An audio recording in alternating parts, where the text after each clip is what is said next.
AITA for not comforting my in-laws. My wife, 29F, and I, 30M, held a gender reveal for our first child yesterday. It was my wife's idea since her parents and a few other people wanted to know the gender. I don't really care what gender it is as long as it's healthy. My mother-in-law and father-in-law wanted it to be a boy because they always wanted a son but had 2 daughters instead. My wife also wanted it to be a boy but only because of her parents. She didn't really care much either way. It was a very small gathering with just a few friends and close family members. After it was revealed that the baby is a girl, my mother-in-law walked away and got very upset and my father-in-law looked disappointed. After around 10 minutes I went into the garden to see my mother-in-law crying. I asked her what's wrong and she said that she really wanted a grandson. I told her that I'm sorry she's disappointed but it doesn't really matter that much and she got really annoyed at me. At this point my father-in-law had joined us and heard what I said to her.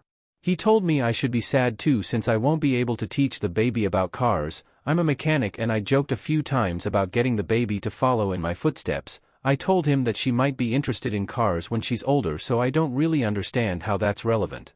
They were saying a bunch of things about what they can't do now because she's a girl, like taking her to sport games and teaching her about sports.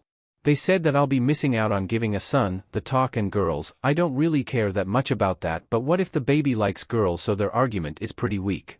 They said a few other things about why they wanted her to be a boy, but I just walked away and went back inside. My mother-in-law and father-in-law explained the whole argument with my wife and she got really pissed at me. She said that I should have comforted them and had at least a bit of sympathy. I just don't understand why the gender is such a big deal. Shouldn't they just be happy they're getting a grandchild?